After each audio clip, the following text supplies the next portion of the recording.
Today, my guest is Christian Dooley, who is the co-founder of Pocketchange, and he also describes himself to be a music producer, enjoys cooking, and learning more about people's interacting with people. That's why he's on the show.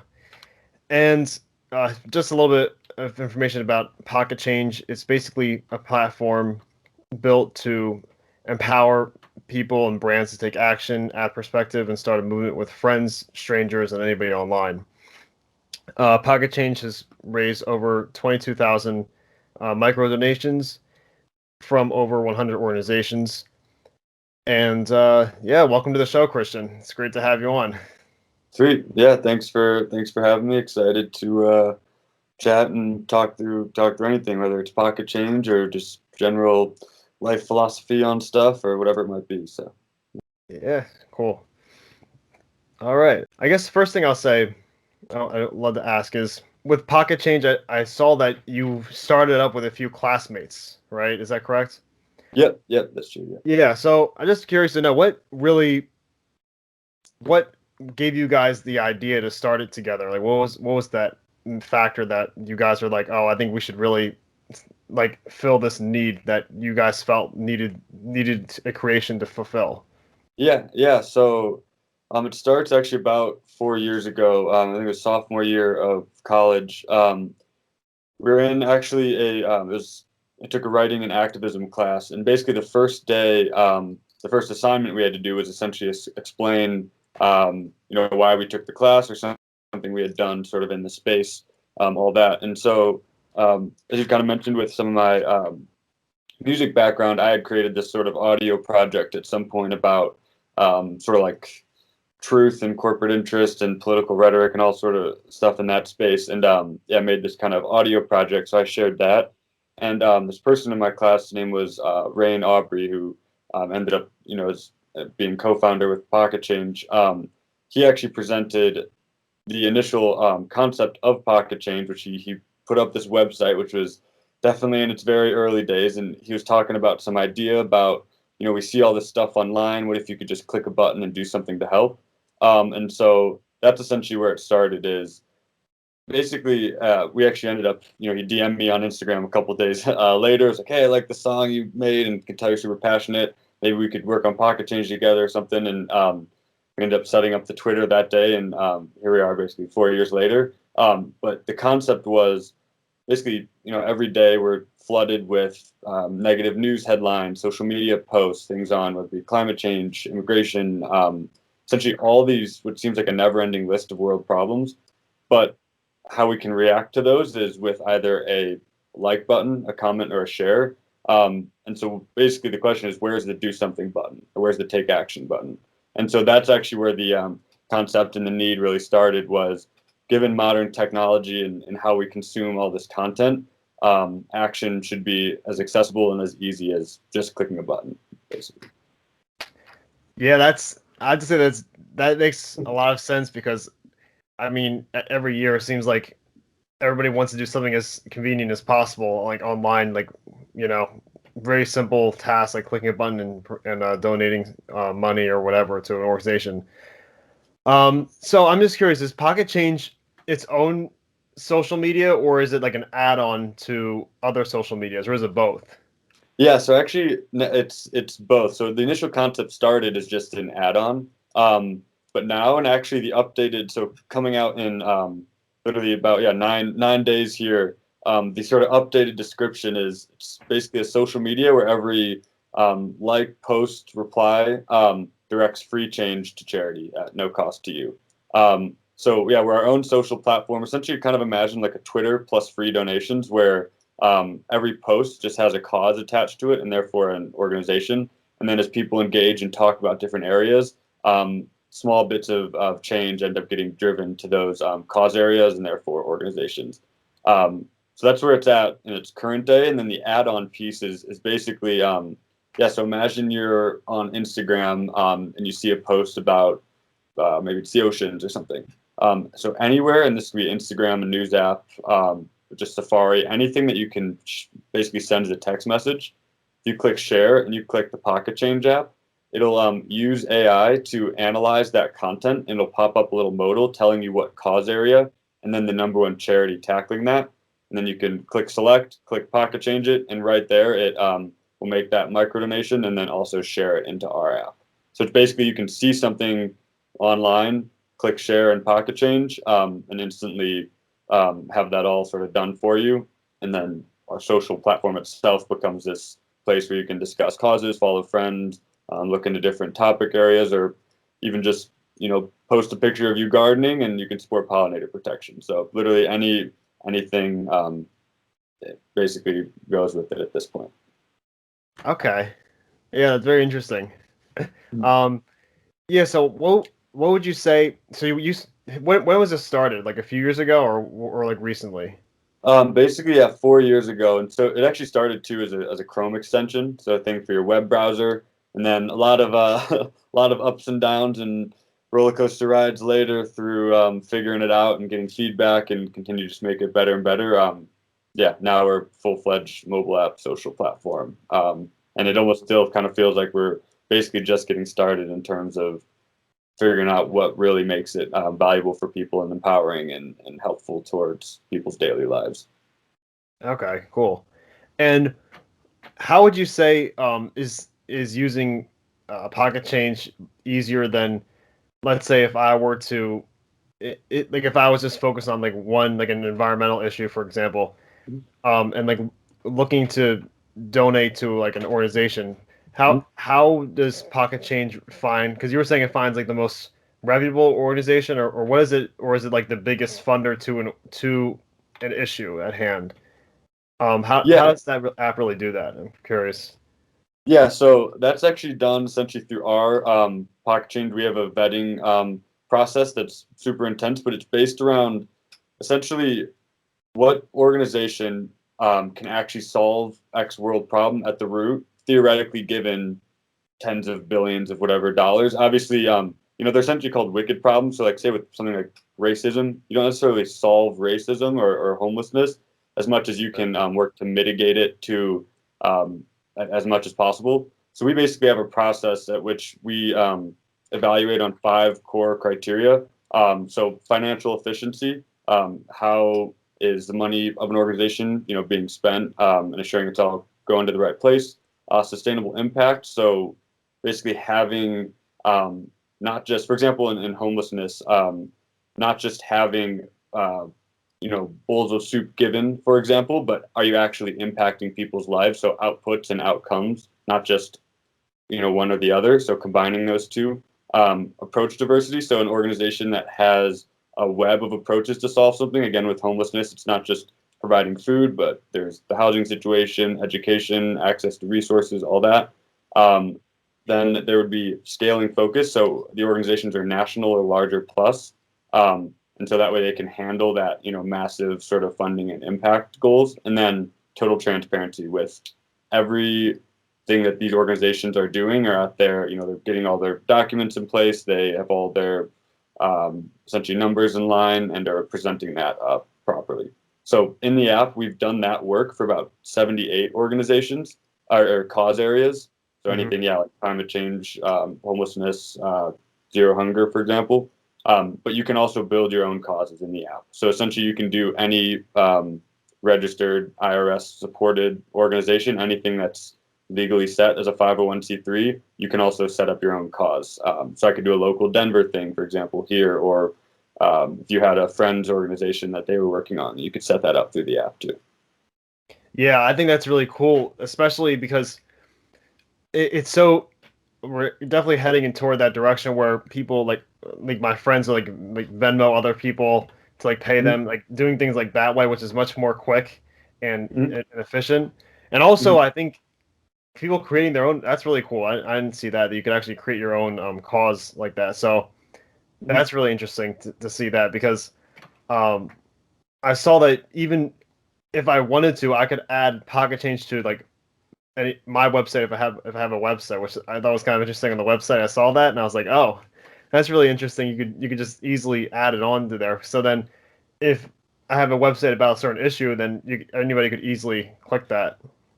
Yeah, yeah, exactly. It's just like a share button combined with taking making a micro donation, basically, to where you can say if you're writing a blog and you're talking about you write a blog about dogs, you can just add the Pocket Change button like you would adding a share to Facebook or share to Twitter. But when you share to Pocket Change, again, a free contribution will go alongside of that, or you can add your own funds as well. Which again, this is sort of the new thing that we're just rolling out now with making it totally free. So that way it can be, fully accessible and all that. But yeah. Yeah, honestly, you read my mind. I was just about to go there because I saw that out in the frequently asked questions, it said that it's like free of charge, which I thought was very very I mean very great that you're able to do that. But I was curious where does the revenue come for people that the creators like you, the co-creator, other people on your team? How are you guys able to be successful to keep the program funding so that it can continue to be efficient and free like that? Yeah, so kind of twofold to that. How we fund the contributions being free. We have some basically outside sponsor donors, and then longer term, we want to bring more, brand partners and maybe some more foundations in to kind of help that, free side of stuff. But then how we're actually set up as a company is we're set up as basically a corporation, so we're not a nonprofit ourselves. We're basically providing the tech platform. With that, we take 0% of any of the donations made. And so we're not trying to be motivated by getting essentially donor dollars and trying to take a chunk away from the charities. We actually want to be a place where we can help bring a ton of people to the platform, use technology to amplify their voice and simultaneously the space in kind of that charitable realm. And then how we would sustain financially is bring brands on board to sort of double down on those social initiatives. So simply put, brand advertising, but in a cause-aligned way. So, for example, like a Patagonia, they're known for their massive efforts, land conservation, climate change, and they're always talking about it, marketing around that. We're basically saying, hey, come do that on our platform, attach, tangible dollars to it, show your impacts, and then work on those causes directly with, people who are actually interested in the space and talking about it on our app. Yeah, I think that that makes a lot of sense, honestly, because I know there's so many. 'Cause I'm a communication major right now, and I was learning with like digital marketing and things like that. Obviously, it's pretty much like mandatory for any like store to have some sort of social media presence, whether it's Facebook, Twitter, TikTok, or anything like that, Instagram, and having that option to donate to like a certain cause, especially something like Patagonia. I've seen bigger companies donating to like charities of need like that, so it makes a lot of sense. Definitely, like, it's very efficient too. I would say. Yeah, as I said, the main thing is what used to be a trend or kind of a side piece of the business of like how are they actually, giving back to the community or the stakeholders, or what is their, kind of triple bottom line in that realm. That is no longer a trend. That is an absolute necessity for every company to have that as a part of their story and their mission. And so we're trying to say that's a good thing, and we also want to help people lean into that further. So basically having brands double, triple down on their cause initiatives and being transparent and all that, and then coming and talking about it on our platform, basically. Yeah, great. And I'm just curious, like, how did you and your team have like the drive and energy to really get this going? Because obviously, you got, like you even said too, that you're not motivated by like revenue that can come in from this. It's more so creating as many outlets for for people to donate to charities of dozens. You said 78 78 causes, I believe. So, and it could be more because people create their own. So, how did you? Because you said there was a lot of roller coasters up and it was ups and downs. So I'm just curious to know, how did you really stick with it throughout the whole thing and like thought to yourself, like, this is really worth it. This is gonna be worth it in the end. Like, I like the project that we're creating here. Like, how did you really like, what really drove your team out? Like, I guess from your perspective or your teammates' perspective. Yeah, no, it's great question, because it kind of runs down to like, why are we even doing this in the first place? But I think it goes personally for me a lot deeper than that. I've grown up with essentially an extremely privileged background. Whether that be the family life, where we grew up, having the finances to have my education covered, been able to travel internationally, all that through a young age and stuff. And I think I've seen a lot more of the world and experienced it in a very like hands-on way. That's kind of changed my perspective. And so coming into school, I'd always been interested in, oh, I want to kind of start something, or I don't know, but and I feel like I naturally have some creative energies around that. But more importantly, it was like I want to do something that I actually think will have a lasting, not just how can I make another dollar here, a dollar there. Like I've sort of seen what it's like to have money, and I just think I want to run a lot deeper than that in terms of, well, what is the lasting impact of something that I can create in the world, and where can that lead to actually helping others in not just it's easy to kind of go to the charity thing of, oh, it's donating to charity, so it's helping others, but I'm much more interested in the human mindset and the way that we consume and engage in the world. I think a lot of people are basically struggling, and not just again the charitable sense, but in a very like deep kind of like purpose and mindset and comparison sort of sense. And so that's also why I love the music side of stuff with music production, is I think creating that kind of art is very like opening and vulnerable to like help just bring people joy in a different way than just happiness, but through like fulfillment. And so that brought into the pocket change realm is I kind of just see it as, I don't know what else I would possibly be working on that would be motivating me at a larger level than what if we could essentially change the way people have a mindset about how they consume things in the world. So again, we're in a tangible sense talking about online internet content equals, yes, there's a donation made.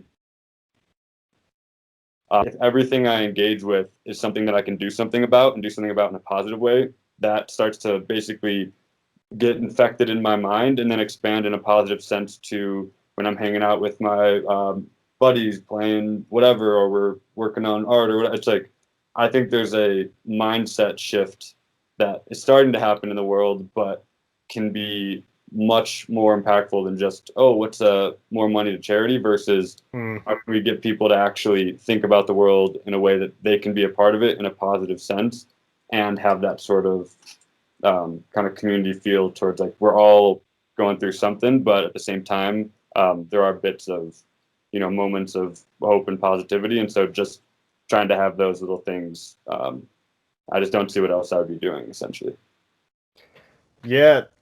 And it's funny. I like it. You said there's a lot of comparisons, especially with online platforms, because with social media, it's almost impossible not to compare when you like basically many users, they follow at least 100 people, hundreds of people, classmates, students, family members, friends, all those kinds of people, celebrities. And I think it's really cool because you could, in a way, like people can DM and share posts, and then you could share that post with the pocket change attached to it, which I think is pretty interesting, like that. But you were saying, obviously, I want to kind of tie in your music background, being the music producer. Did you use those skills for pocket change, or is that separate, or is that a separate skill Yeah. set to have? So I'd say it's a separate, it's a separate project, I would say, in the terms of that I have, I like to create kind of a different sort of thing. It's like, but at the same time, like I said, what actually got me tied in from the very start was I've done some pieces around more like, in the more activist based space. I'm trying to have like a message there. But yeah, I'd say it's a separate thing, but it's under the same guiding kind of life motivation of just wanting to create things and sort of just offer it as a part of like what else would I do besides even just kind of recognizing like my energy or anyone's energy. It's like that's our ultimate gift of like what we kind of have inside, and then presenting that and sharing that with the world, whether it be through story, podcast, whether it's through drawing, painting, art stuff, through creating technology thing. It's all under the same kind of mindset to me of I have a way that I sort of see the world, and I think have a love for people and experiences and all that. And then how can I like take that belief and energy and then put it into an outlet somewhere? And so these are kind of the two that have been driving for me, is the Pocketchange one being one piece of that, the music thing, and even with the food, it's like just chefing up a meal and creating like the perfect bite for someone, and then having them have that moment. I think is just like an awesome thing, and so yeah, that's why I love chefing up some food too. It's kind of under the same, like I just like creating stuff and trying things and seeing what happens. Yeah, that's funny you say that because that kind of reminds me of almost like giving gifts to somebody. Like if you're cooking something for someone and then like seeing that, of course you enjoy it too, but like but like when someone's like, man, this is really good. Like I know you can cook this well and all that. You're like, yeah, I cooked this. Like it's definitely that ownership that's really a powerful thing. Um, yeah. So I I'm just curious though. You described I don't know if you said art or music. I think it was music as a way to people to express themselves, be vulnerable. What did you mean by that? I know you said a little while ago, but I'm just curious. Like, what do you mean by that? Yeah. So I guess kind of twofold. As a listener, I have always been super inspired by music ever since I was a little kid. And I've gone through all sorts of different genres of stuff. But basically, music's always been such a direct pull at not like there's something so like deeply rooted in, it's not like history, or not history in a sense of like, oh, there's a history to music, but there's something like almost like tribal about it, in the sense of we as humans like connect over dance and singing, and like this, it's kind of like a strange thing to me. I almost think it's kind of funny. It's like, how do we like beats and rhymes, like all of a sudden there's a beat to it and we just start moving, like why are we even moving, like what is that? So there's some kind of like deep rooted human connectivity that's happening through music, first off. But second, going into that as like a listener, I think I've been through many kind of phases of my life, and like I said, in terms of going through painful moments, exciting moments, unknowing, all that, and music's almost just always been a part of that in some sense. And almost that kind of like, oh, like music kind of helps you get through it, or can totally make your day, or whatever it might be. Recognizing that, and then I think having so much love for it that I started just messing with some beats on my thing at end of high school and starting in college. And then that's where now I've kind of come to realize, like, having, whether it's a music session or going to a show, it's like that can be a super healing thing for a lot of people. And for me personally, it has been. Sometimes it just, you go to this big show and hang out with your friends and dance or whatever, and it feels like this just massive like reset, kind of get reconnected with yourself, and again, sort of healing. And so I like that kind of feeling and idea around it. And so kind of thinking, well, if I have that kind of energy, appreciate it so much myself, and can start to, figure out how to actually create that from my own viewpoint, then maybe that's a gift worth sharing, that, maybe it helps someone else get through something, or I make something so, I make a lot of like weird bass music too. And sometimes it's kind of like a lot of people are like, what is this? It's so weird. But then there's that one person out there who like, it's like, yeah, like this is so weird and so whatever, but like, I'm just jamming with it because like I'm weird and I'm whatever, and I like other weird stuff. It's like there's just something about that kind of thing that I think's just like raw connection with human and just natural expression, that I think sometimes people are kind of, and rightfully so, scared to engage in. But then also, once you do, it can be sometimes the most rewarding experiences, like the more kind of like, yeah, vulnerable, or letting go just into whatever feels right. Which, yeah, I think music does naturally too. It's like, so that's where I guess that comes from. Yeah, that's I agree with you on that 100% because music and like music, art, drawing, writing. I think a lot, may not writing as much, but like it's almost like a different language in a way, because in a way, like music, like you could have somebody that you have no idea who they are and you're at a concert, and then like you're both are jamming to it, or like things like that, where it's like Yeah. everyone's like in sync, and everyone has a commonality because they all know that they're all at the concert to see their favorite artist, so Mhm. it's like they all have that same, the common ground. Mhm. And then at the same time, I've heard stories where people, like, they just enjoy dancing in a private setting just for themselves. Mhm. And like, and even I think I saw one thing. This kind of reminded me of when Joaquin Phoenix, he was on Jimmy Kimmel's show one time, and I saw this one clip where he was basically explaining how because he was doing some dancing in the film. I guess they were talking about it, and he was saying that when he was growing up, he used to just like dance in his room, like, just alone. Like he never did it for other validation. He just did it for himself. Yeah, yeah. And I think that's a lot of people, in my Mm, opinion. Just like having their own form of expression, whether it's on their own or outside. And I think the concert stuff is like great, but I think that's the other part's not highlighted. Where like you creating your own like mm, beats and rhythms is definitely like a more. It's like a creative thing. It's very like original, authentic, which I think is pretty cool. mm. Um, so I was yeah, gonna, I think that's cool. But I'm curious. So you said you make. So is your music is there any lyrics to it, or is it just like purely rhythm, beat, bass, like something like that? yeah, so I've done some stuff. That's where again, I guess I kind of range genre-wise, where I've done some collaborations. I personally do not have the greatest voice, although I did do a rap song at one point about, it was a combination of chefing food and chefing beats. So it All was like right. double. I can send you this, like, but That's unique, man. but yeah, no, it's good. But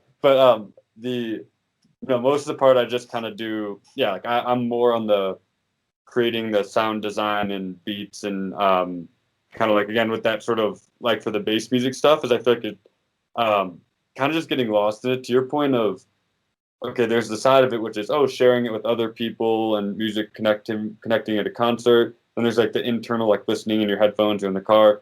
But then there's I think even what I most do it for is just like kind of like for myself in the studio. It's almost like a form of like meditation in a way, or just getting so encompassed and being present in it and just kind of like letting it happen is I think a super powerful thing too. Where sometimes I just have a crazy day or this happens or whatever, and I'm like, or it's a great day or anything, literally, and I just kind of come in and I have my own space to just create freely without judgment of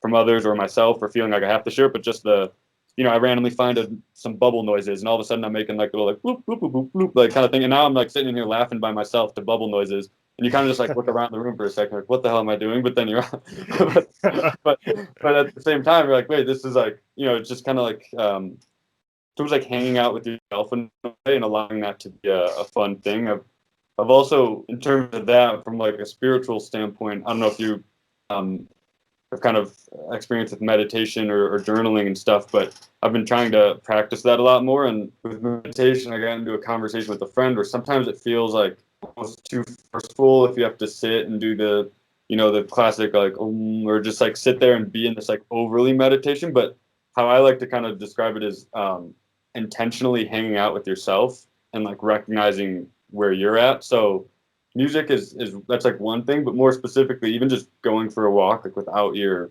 phone, and just getting like essentially just hanging out with yourself. And so I think that has been a super like a big realization for me over the past essentially year or two is how important that is, and then recognizing where you're actually at and what you're feeling about things and how you want to move forward or just be okay with what had happened in the past, or I don't know, there's a lot of different stuff, but yeah, that kind of self actualization in your own on your own terms without any judgment or stuff from the outside, I think is has been super powerful to me personally as well, which is also why I like to do it and just create and be okay if it's just totally weird or random or whack, but yeah. Yeah.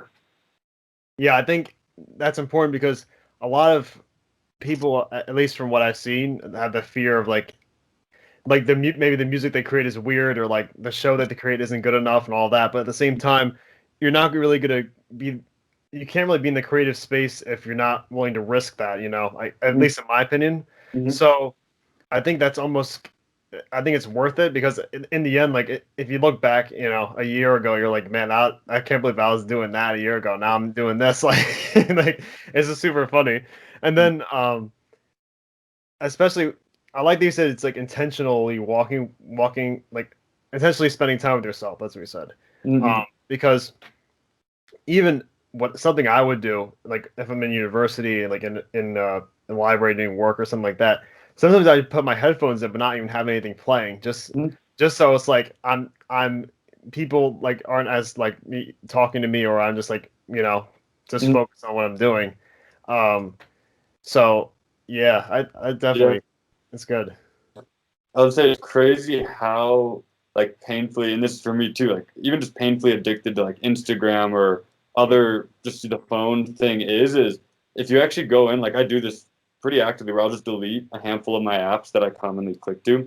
And I'll notice myself like doing some work and just pick up my phone and be like, what am I like trying, I'm just going to click without there's no intentionality or meaning to it. I just go to do it. I'm like, what am I put it back down? Or but you'll notice that like all through your day, even just eating a meal. It's like you eat a meal and then you've got your YouTube video playing on the side or you're checking Yeah. what it's like. When's the last time you've just sat there and kind of ate your meal and eat, like, okay, sometimes you're eating with others, but whatever, you eat your lunch by yourself during your break. Just sit there, eat your lunch, just be like, whoa, this is like a really good turkey sandwich. Like, oh, I like how they did the mustard, the spicy one.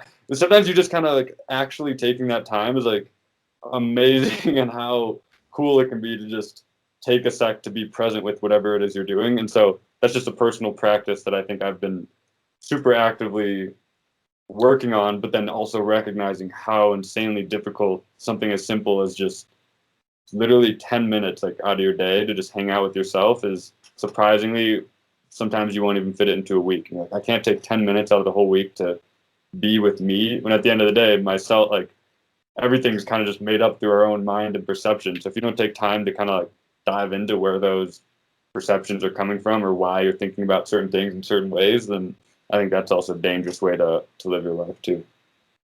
Yeah, especially if you're like, I can definitely like, oh my gosh, I definitely have experience with picking up your phone almost automatically, like an autopilot without the app being there. I think I did something like that too one time. Like I started doing that and then I deleted the app for a little bit and I was like, all right, Milton, I can't do this anymore. Like, let's just calm down, take a deep breath, focus on something else.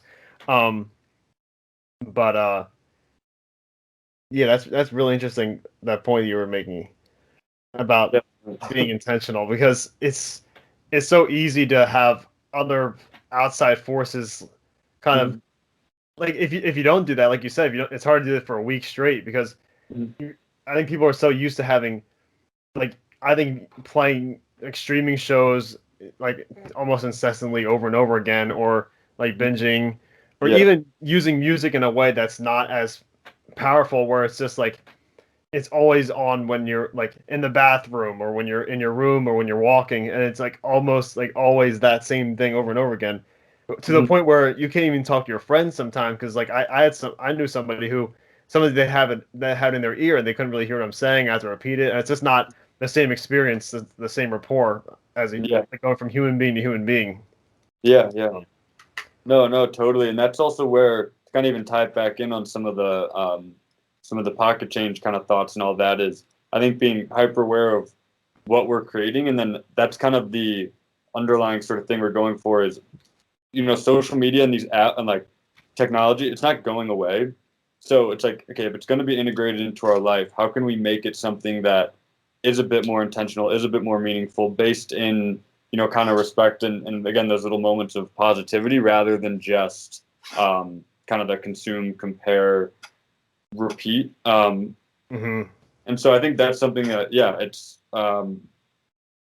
as we're making decisions around this and how do we scale this, how is it actually fitting into people's lives? Are there different models we can build around, um, how to engage people in a way, or say, for example, like negative news gets way more clicks than positive news. That's just a thing. People always seek out the big headlines, the this crazy thing happened, this and that. But we've made the conscious decision in our app to collected like hundreds of articles of positive news articles, and we call it like, just good news. So every whatever handful of posts in our feed, then there's just a random good news article. So you can see something like positive that's going around. So again, it's just that shift in mindset of from oh shit, the world's fucked, we're all screwed, nothing's gonna go, whatever, we might as well just you know do this, try and get our money and leave, versus okay, wait, there are people who care about stuff, there are good things happening. What if I'm a part of that and I don't have to be the answer to it as much as I'm just one tiny piece in this crazy unknown puzzle, but at the same time, um, that's at least something I can do that can hopefully bring positivity somewhere. So that's a little bit too where we're trying to make conscious decisions in the technology around how do we keep that sort of feeling and intentionality going, rather than just how do we grab at people's attention just so we can try and monetize this and that, but something that really can actually be a positive force in people's lives. Yeah, definitely. And I love the good news thing that you said, because that reminds me of when the pandemic first started, in like mid-March, well, February, but like really happening March, April, May Yeah. of 2020. Um, I don't know if you heard about this, but I think the actor, I think it's John Krasinski, his name is. Mhm. He did a show about, it was like, I don't know if it was Good News with John Krasinski, or it was something like that. Yeah, yeah, yeah. It was something like I didn't watch it, but my mom watched it, Mhm. and she was telling me how like it was really very very enjoyable, because obviously with the pandemic happening, and everything that happened, so much negativity, you're not going to see positivity in the news most Yeah, likely, because like it's a money grabbing strategy, and yeah, it makes sense too, because even the studies show that the more negative stuff that pops up, more people are going to click on it, so they're going to continue that. So really, this guy created a show in like such a troubling time in that, and in the world. So I like that you put that in Pocketchange. That's really yeah. No, we definitely literally inspiring we thing. I think we tried to DM him and like send their team email. We're like, because we had started doing this a decent while back, like whatever, even before we'd had the mobile app out, we like had them into the web version. And so when he started doing it, we're like, yes, like wait, here we're doing this too, like, but and we never got a response or anything. But Oh, essentially, like, yeah, that concept was exactly on point with like what we're trying to go for is why like it's so much easier to just fall into the standard when if you can kind of step out of that, and again a little bit of that mindset shift of like wait, there can be positive things happening. And that's also not to say let's just put on the blinders and pretend life's a bunch of whatever fairy tales and dandelions and whatever. It's like, no, there's a huge reality out there, and naturally I think our platform also has that intensity because people are talking about cause areas which are really tied into their identities and who they are based on what they care about and all that. And so we have that natural, I think, content that's very powerful and meaningful to people, but then also bringing in not just being this overly intense place, but okay, we need to talk about these things in that way. But then there's also, again, something as simple as, gardening with the bees. And here we are, like, let's support pollinators because I'm having a fun day this nice sunny afternoon. Like, it can be kind of anything. And that's sort of where we're trying to come in too. Is like, you don't have to be some superhero to be an activist or to be a positive person. It's just little bits of our day that end up collecting and our actions of who we are. And so if you can add more bits of the day when you're doing that stuff, then it's just a little bit more of who you are based on what you're doing, and so that's just at least I think how I'm thinking about it personally. yeah. Yeah, that's really interesting. All right, I guess we'll move on to a different topic then. That was a good one. Um, so first of all, you said you enjoyed cooking. I'm just curious, what type of food do you enjoy cooking, and what do you enjoy eating? Yeah. Oh I know it's man, a hard one. I know. Well, so I'm gonna give a kind of a cop out answer, but so there's twofold. I like doing like more of a challenging kind of cooking thing, like getting a friend or two or the roommates or whoever and like going to the grocery store, getting ingredients that we don't normally get and having some recipe or something that we want to create. That's like one side. We're like, oh, let's make something crazy and wild. And that's just, I think a fun activity because then you try something, kind of have something that feels a little bit fancy, but you're making it yourself. So you cut the cost significantly, all that. Mhm. Yeah. And then the other side is you can kind of throw me in a fridge of ingredients like leftovers and random stuff, and then turning that into something that's actually really good. Like where I feel like some people look at it and like, oh, you have nothing to eat, but I feel like I have a little bit of a knack to kind of look in, and be like, oh, but like, what if this or like that sauce will actually balance with this, and if we like re-put this in the pan instead of that, I don't know. So I guess that's my kind of cop out of the two styles I like is let's go all out and seek out ingredients and do some big thing, or kind of scrapping together and making something out of nothing. And then from eating side of thing, I mean, anything goes for me. I'm down for it all. I don't even know how to put that in a box as much as like I think there's a time and place for everything sort of thing. So um, yeah, and sometimes I kind of weird. I kind of eat like sort of like snake vibes where it's like it's not that I eat 3 meals a day, but I like randomly kind of like have a little bites here and there, and then just go in on these like big meals and have enough for like 3 people for the day. So Nice. that's kind of my style, I'd say. So you don't have any allergies to worry about with like foods? No. I'm Oh, very that's great. very blessed in that front. I'd be um, definitely upset if I had to start cutting out different foods, but Yeah. no. Yeah. I continue. You go. No, go for it. I was just gonna say, uh, with the cooking you were saying, that kind of reminds me of I don't know if this show's on Food Network or like some cooking show where they have only like maybe it's like a half hour, 45 minutes, like to check. Like you look in the refrigerator, it's like random stuff. You don't know what's in there until the timer starts, and they need to cook Yeah, something like as good as possible. yeah. That's the show I gotta be at. That's my like prime time. That's Yeah, what I gotta yeah, be doing. yeah. I feel like you definitely enjoyed that. It's a lot of fun to watch. So, Yeah, definitely.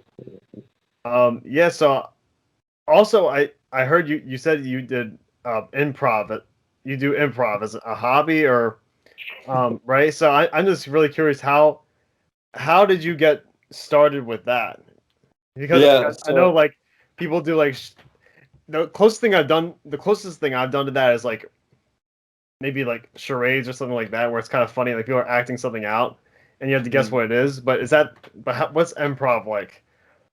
yeah. So definitely kind of I just gotten started a handful of months ago, but I was actually talking with so I have this like therapist guy that I work with, and basically we were talking, and I do the Pocketchange thing is sort of a big part of my life, and then the music stuff, and those are both great creative outlets, and same with the cooking, kind of just having fun little stuff. But I kind of got in this period where I felt very like stagnant in terms of I was like, I feel like I've been doing each of these 3 things or for essentially just years of, which is great, and I love them all, but I'm like I kind of need to throw like a gear wrench in the gear. I don't know the statement, whatever it is. Throw something in the gears Right, to. right. You know. Once we were talking about it, he's like, "Oh, maybe you should do like a dance thing." I'm like, "No, dude, I'm not like a dance guy. I can't." But then we were talking. He's like, "What about improv?" And I was like, "Honestly, that'd be kind of fun because it's essentially so it's based in comedy stuff. Like I like and I love. I've always been just a, I like comedy stuff in general. I think the world's pretty funny overall. So I just am into that. Whatever. Mhm. But with improv is there's a couple sort of skill sets that are very much a part of it. One of which is the kind of trusting into others and sort of that team mentality, and that you and the kind of what goes with that is just letting go. So again, I've always kind of had this sort of mindset of, oh no, I want things to work out this way, or getting a little bit too sort of OCD if something has to be perfect or this and that.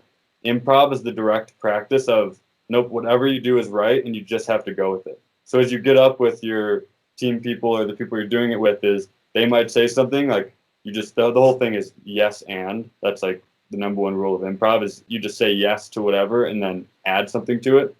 So yeah, it was a big practice for me to just continue to go with the flow. Just naturally we're always thrown at the punches here and there, and so a little bit of a life thing of just go with the flow, and then also trust into other people and don't try and like overthink or control it or anything. Just sort of let that. And then another big thing is that gift giving side is you're always looking not to be like you to take over the show or be the star as much as improv's all about how can you continue to like brick build. So giving gifts to your partners or to your people and that so that they have something to run with. And then once they are sort of in a flow, then they give you something to run with and back and forth. And it ends up, you know, starting as this slow, kind of odd, totally goofy thing. Like at the end of the day too, it's just totally random.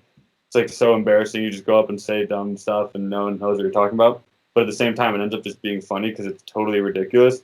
And then the brick building is what makes it great. Is like you're not just sitting there waiting for one line that you have saved up. It's like, no, you end up creating this story that ends up being kind of this ridiculous sort of your concept, sort of their concept, sort of whatever, just you had to agree and go with it. So I'd say that's where improv sort of fit into my thing, is like, how do I practice going with the flow more, not overthinking stuff, just brick building, gift giving, and then all encompassing, just laughing it off the whole time. Is like, whatever, I'm just going to totally embarrass myself and be goofy, but I feel like we're all totally goofy and weird and whatever as humans. And so just leaning in and being okay with that. So yeah, that's my that's my improv spiel. I recommend it for everyone.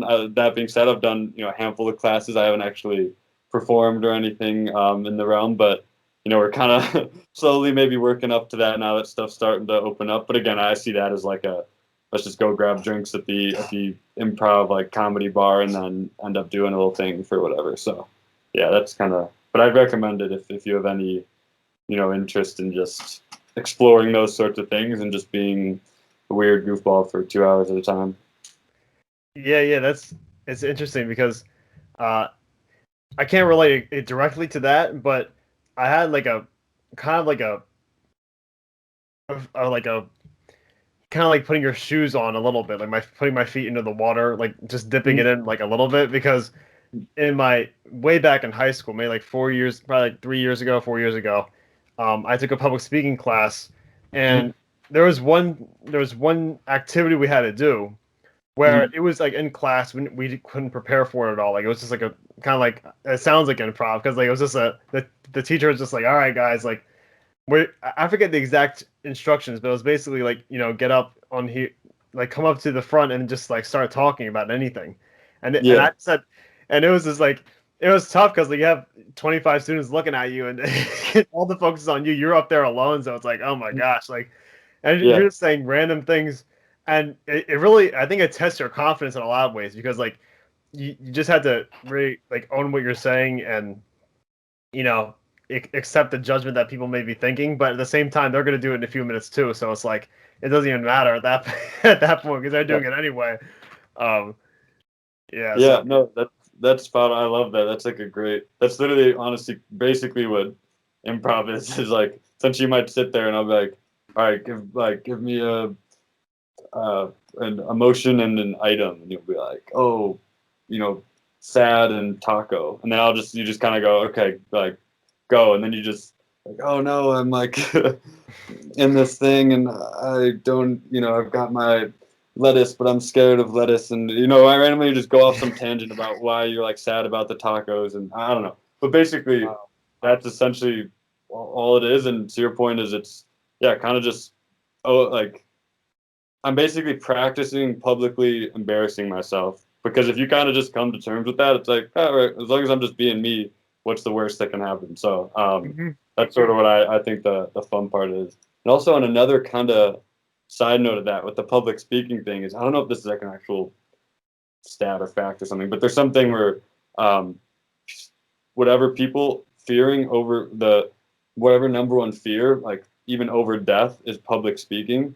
And so like kind of having the ability to sort of be okay with that, I think, is a great practice. And especially even myself personally, knowing my interest in the music stuff and pocket changes, like just wanting to be okay with talking to people even in a larger setting and all that. So I think that's kind of like just a fun thing to practice and be okay with at the same time.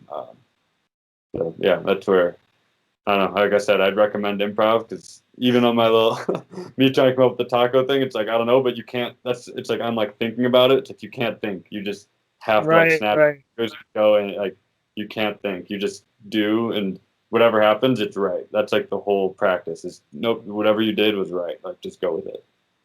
Yeah, and I think even my teacher was saying that too. People were stopping too long. Like she would just say, start talking. Like you can't stop. So it's like, all right, you have to keep going, like a hamster in a wheel. Just like keep going for like Yeah, 30 seconds, a minute. I forget how long it was. Um, but I think it's a good. It's a definitely. There's more to it than just saying embarrassing things and staying in front of a stage or an audience, because like like you said about public speaking being feared above death in ways. I've heard that too. I'm not sure the data about it, but that's definitely a thing I've heard around a lot of different areas. Mhm. Because if you're willing to stand up and say like random things that you have no fact or knowledge in at all, Mhm. and keep a straight face, then you could probably do it in like a prepared presentation about Pocketchange or anything you're passionate about that you're preparing for. So it's Yeah. definitely a use. I think it's a fun way to kind of get over a fear, especially if you're with your friends too. Like if you're with a couple of friends that are doing it with you, it's definitely more of a fun thing because people just laugh at you in a way Yeah. that's like very communal, which is nice. Yeah, I was gonna say there's also a piece of it which is a little bit, yeah, like the playing to your knowledge kind of thing is that's also a part of it. Is so to your point, it's, yeah, it's definitely not just, you don't just go up and make up and embarrass yourself as much as there's like this kind of interconnected with you kind of have an awareness of like everything. Say for example, maybe like cars or something. I'm aware of some car stuff. I was kind of into them as like a part of, maybe eighth grade. I like would watch some car videos, but I don't really know anything. And so if someone puts me into like a car thing, I would just start going, oh, and then yeah, the muffler, and go off something about the muffler. Like I don't really actually know about cars, but I know car equals muffler equals um, whatever connected to climate things. And so I'd go off, and then all of a sudden you kind of create something out of that, like because I know some stuff about the climate stuff and whatever. But you end up getting like a really interesting style from every individual because everyone has their own experiences to which then they start to associate whatever's happening with. So people all like it's almost that kind of expression too, where it's just naturally comes out with what you kind of think about or where your head goes. And that's also the funny part too. Like you might be expecting someone to say something like, oh, if I'm talking about like the taco thing, talking about, oh, I instantly go, okay, yeah, there's chicken and steak, like ingredients, where someone else might go to, a total like they went to some tortilla factory and as a field trip at some point or something, and then all of a sudden they're like, yeah, they're talking like at the tortilla factory, like why did this like, and then that goes into a whole nother thing about some, I don't know, but basically there's something super individual about it while it also being this like um, yeah, total like team effort. I don't know. It's really cool, kind of like just being okay with whatever comes to your mind. Hmm. Yeah, yeah, I fully agree. It's something that's so it's just amazing how something so like silly from Mhm. on the surface, like it looks ridiculous, they could actually learn something like useful from it, which which I think is really interesting, and it just ties into like again like being in the creative sense, like taking risks almost, like Mhm. starting something new, taking risks, like making your first music beat that sounds really crappy and like your first one ever like might sound bad, or like a Mhm. video I make that like audio's not good, there's no title, like etc. You can like come up with so many things. Yeah, um but yeah, and that's why I think it's awesome with too. You kind of going in on the this sort of podcast initiative. I think I see it as the same thing where it's like just going out there and sending it on something that you're passionate about or interested in, with the also awareness that like there's a million things that could go wrong, but also a million things that could go right or change mhm. your life in some way. And that's kind of the fun part is it's not like, oh, what happened in the end, but just the process of going through and challenging yourself or doing anything. I just think it's a cool thing for anyone in whatever space. So it doesn't matter if it's food or music or business or anything, but just I like the idea of people having an interest in something and then just saying like, screw it, I'm just gonna go for it. Like I just think that's like a awesome way to go about whatever, because that's all we have. Like I think we're just going through our life and like, what is the meaning of life? I have no idea, but at Yeah. the end of the day, if we could just go in and have experiences and whatever, tell people we care about, we love them. That's essentially the what we've always got. So we'll see.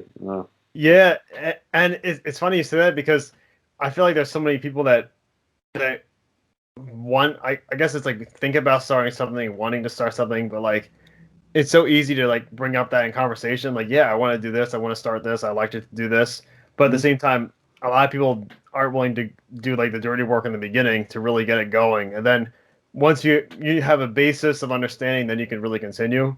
Mhm. Um, so because even like like hosting a website or you with creating Pocketchange, there's always like all these hurdles in the beginning, and it can be overwhelming. And that's like, oh man, should we really do this? Mhm. But then in the end, you're like it was definitely worth it. It was worth the effort in the end, and then you can be proud of what you created. Yeah, I was gonna say it's even so now. I'm like, I don't know. There's probably more hurdles now. You only create every problem solved. There's almost like three more problems that arise, and in a good way too. Wow. But Hmm. I would say the main thing there is I think people get drawn into results over process. As in, people Hmm. like say with the starting a company. Oh, I want to start a company. That'd be so cool to like one day, whatever, make a bunch of money. It's like, no, it's totally flipped. If you're into doing something based on like the one day you'll be happy if you hit a result, which I also understand, like you want goals and all that stuff, but it's to me entirely the process of doing something, which is why you should do something. Like if people say with talking about starting something, it's like, okay, if you actually want to start it, just do it. And there's also, okay, maybe I'm coming from a total privileged side of that, which is okay, there's financial barriers, there's time barriers, maybe access to resources, education, but again, if you enjoy the process of creating stuff, then that's just a side piece of what you're creating, depending on what the barriers are. So if you wanted to, oh, I like music, I want to start making it, but I don't know how, so I'm not gonna. It's like, well, there's somewhere you can figure out a YouTube video, and if you aren't attached to just being some famous musician one day, but you actually like the idea of creating, then you'll go in and figure out how to find the YouTube video and figure out how to get the right thing and figure out what a note is. And eventually, after, if you like the process that much, you'll just keep doing it. And if you keep doing it for whatever, 4 to 20 years, I almost guarantee something positive is going to come out of that. And so Hmm. that's sort of my thought too, is like, screw a little bit of just, I mean, there's results. So there's a reality to like wanting results. But if that's what you're in it for, I think like you're in it for the wrong thing. It's like, I think there's it might have been an Elon Musk thing or some quote where it's like, what would you tell someone like an entrepreneur, someone who wants to like start a thing or start a company? Like, what would you say that's most inspiring to like help them start it?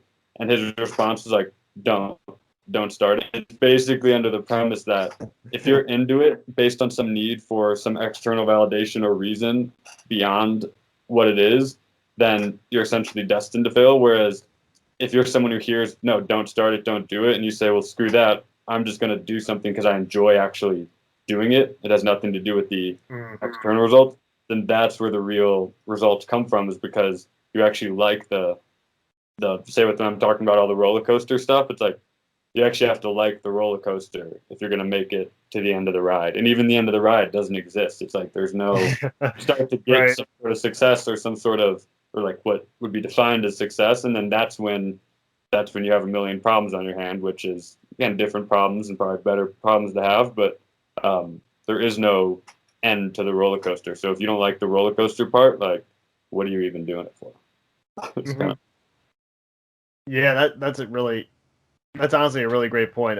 I think we should end on that. I love that roller coaster analogy there because I feel like I definitely heard that before, but I like how you said that it's a ride you never get off of, which is yeah. which is true.